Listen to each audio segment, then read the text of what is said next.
Jai Gurudev. Today we will continue reading My Life, Its Legacy and Message by Pandit Sriram Sharma Acharya. Visible Attainments of Sadhana. Accumulation of worldly possessions and riches is automatically reflected in a person's nature, attitude, and conduct. A healthy person looks strong and beautiful. Affluent persons are full of pomp and show. Intelligence of a man is reflected in his speech, conduct, and behavior. In the same way, when spiritual treasure is amassed, its impact becomes apparent. Sadhana is bound to result in siddhi, which means extraordinary achievements.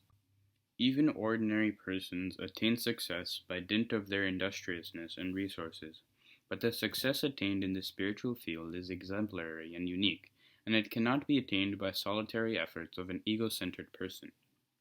It is a matter of deep lament that spirituality has been degenerated to the level of jugglery by quacks, and people mistake mere conjurers' tricks as proofs of spiritual attainments.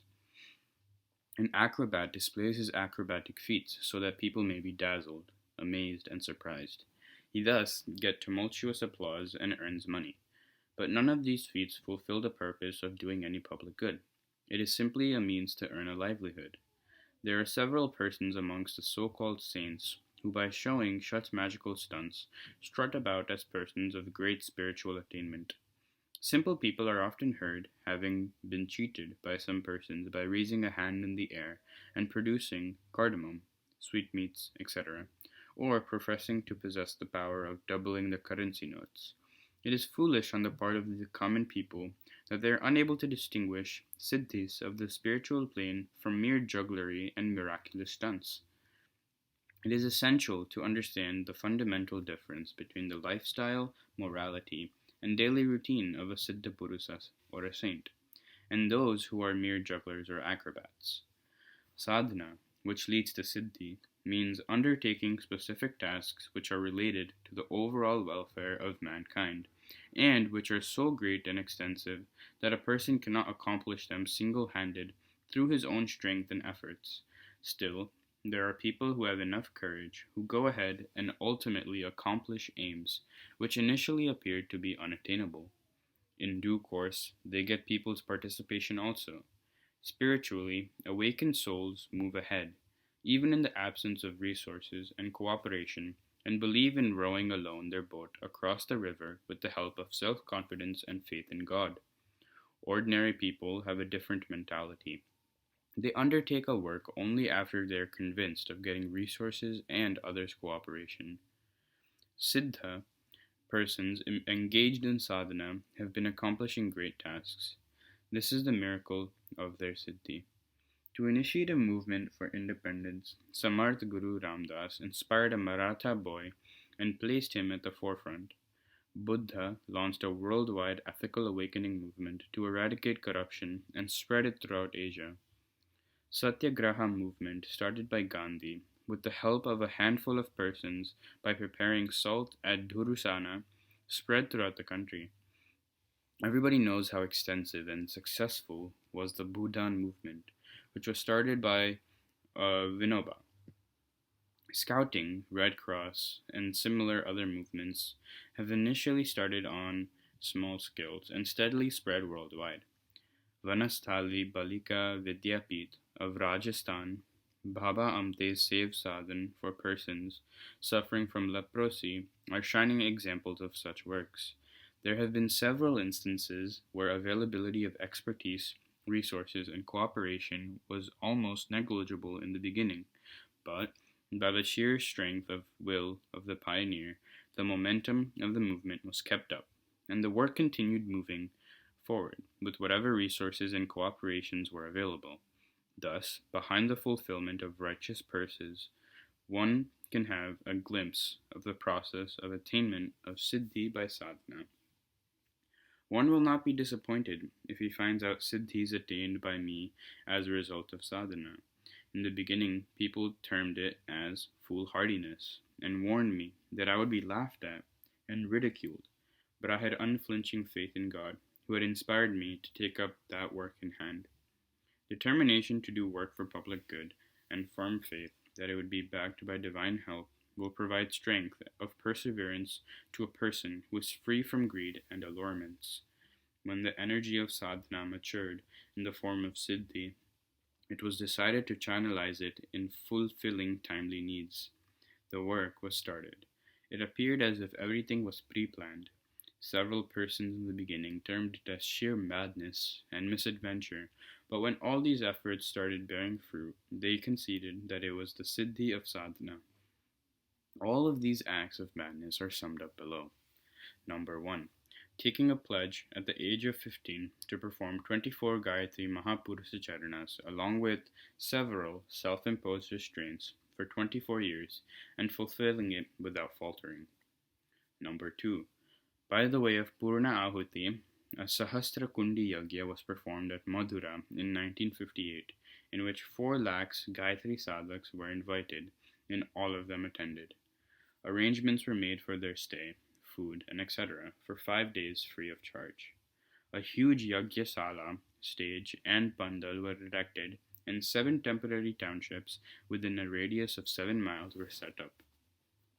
Lakhs of rupees were spent without begging a single paisa, and the whole function was celebrated smoothly without any interruption or disorder. Ancestral property was sold, and a grand building of Gayatri Tapabhumi was built at Madura. Later, it developed into a huge center of ethical, moral, and spiritual education of the masses through the help voluntarily given by the people, for which no appeal was made. Akhand Jyoti magazine is being published regularly since 1937, without accepting any advertisements. The weekly Harijan, published by Gandhiji, had to be discontinued when it became non-viable. At present, 1.5 lakh copies of Akhand Jyoti are being published, and each issue is being read by several persons. Its readers are not less than 1 million. Ancient spiritual and religious literature has been translated into Hindi in absolutely low-priced books, incorporating spiritual principles applicable in practical life, have been published in large numbers. Some of them have also been translated into other Indian languages. These books have enlightened millions of people who have read them. That is the 5th problem. Number 6. Gayatri Parivar has been established, which is spearheading Pragya Abhiyan Yug Yirman Yojana for the growth of righteous tendencies and attitudes in the society. 7. Regular training is being imparted according to prescribed curriculum to Yug Shilpi Pragyaputras in regular camps in self-development and development of the society. Sadhana camps of 10 days each are being held for Gayatri sadhaks free of cost. Number 8. Brahma Varchas Research Institute has been established to conduct research for integration of science and spirituality. High-level research on Yagyopati and the great power of Gayatri Mantra are being conducted here. The work of conducting new research on the ancient science of medicinal herbs initiated by Charak Rishi has also been taken up. The broken links of the ancient astronomical science are also being discovered anew. 2,400 Pragyapitas and 12,000 Pragyashanstans have been established for moral, intellectual, and social rejuvenation and revitalization. Efforts are being made to spread Yugantarya Chetna amongst migrants of Indian origin and 75 foreign countries. A new center has been established for the in-depth study of various languages and cultures of the world so that the message of the advent of the new golden era could be brought home to the people of the world at large. For the present, publicly squads are being deputed in jeeps to Hindi, Gujarati, Oriya, and Marathi speaking regions, but they will soon be sent to all parts of the country to strengthen the roots of righteousness, enlightenment, and unity. Number 11. Publicity is being done through the medium of tape recorders and slide projectors. It will now be done by video films also. Number 12. The message of Pragya Abhiyan is being spread through folders in many languages for creating an awareness of the emerging new higher consciousness in humanity. Number 13. 4 volumes of Pragya Purana have been published. Efforts are afoot to publish them in other languages, and its tapes are also being prepared. Through the medium of stories and tales in Pragya Purana, an effort has been made to provide guidance to the common masses for meeting the day to day challenges and problems of present day life righteously, boldly, and wisely. Number 14. Not less than 1,000 guests, pilgrims, and trainees are in residence at Shantikunj at one time. They are provided free board and lodging. They return after taking prasad with deepened faith in and respect for the mission's activities. Many persons come to Gayatri Tirtha, Shantikunj, and perform Anushthan Sadhana.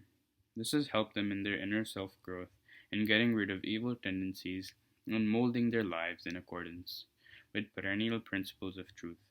These positive orientations in their personalities have been scientifically verified at the Brahmavarchas Research Institute. It can be well imagined how much labor, concentration, manpower, and resources must have been needed to accomplish so huge a task. The fact is that the invisible power of only one individual has been in operation for accomplishment of all these stupendous tasks.